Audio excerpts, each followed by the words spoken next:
La Bible quotidien. Une série de réflexions quotidiennes centrées sur la parole de Dieu. Que ce livre de la loi ne s'éloigne point de ta bouche. Médite-le jour et nuit, pour agir fidèlement selon tout ce qui y est écrit. Car c'est alors que tu auras du succès dans tes entreprises. C'est alors que tu réussiras.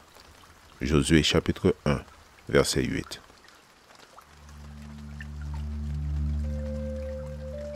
Aujourd'hui, le 7 décembre, bon ou mauvais, tel est le plan de Dieu.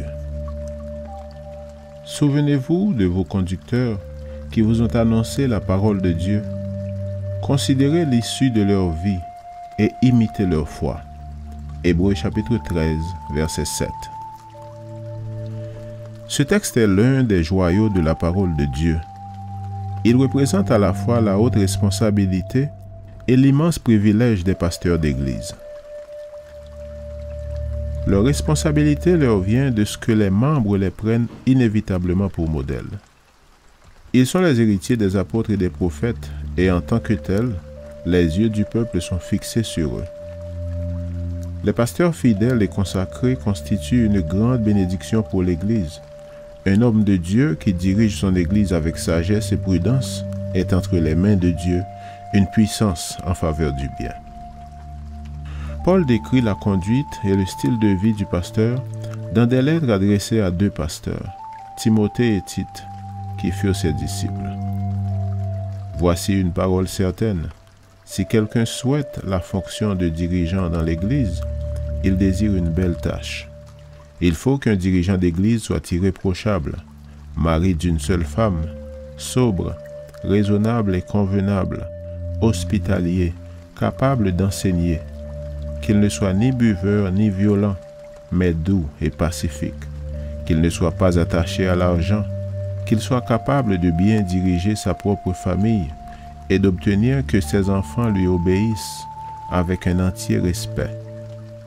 En effet, si quelqu'un ne sait pas diriger sa propre famille, comment pourrait-il prendre soin de l'Église de Dieu?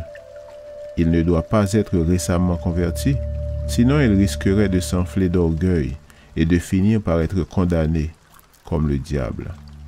Il faut aussi qu'il mérite le respect des non-chrétiens, afin qu'il ne soit pas méprisé et qu'il ne tombe pas dans les pièges du diable.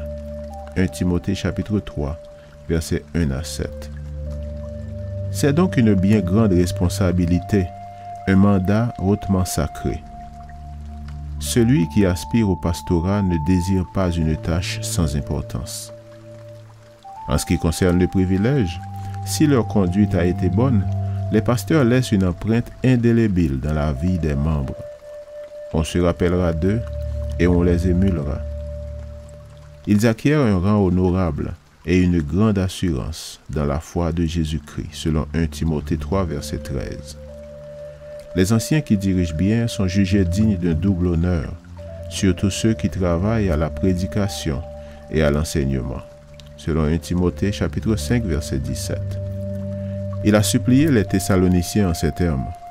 Nous vous demandons, frères, d'avoir de la considération pour ceux qui travaillent parmi vous, qui vous dirigent dans le Seigneur et qui vous avertissent.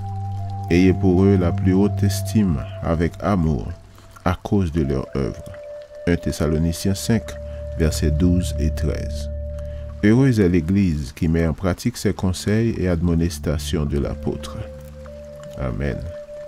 Lecture de la Bible pour aujourd'hui dans l'Ancien Testament, Daniel chapitre 5 et 6, et dans le Nouveau Testament, Hébreux chapitre 13.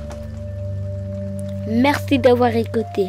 Je vous souhaite de passer une excellente journée avec Jésus. À la prochaine!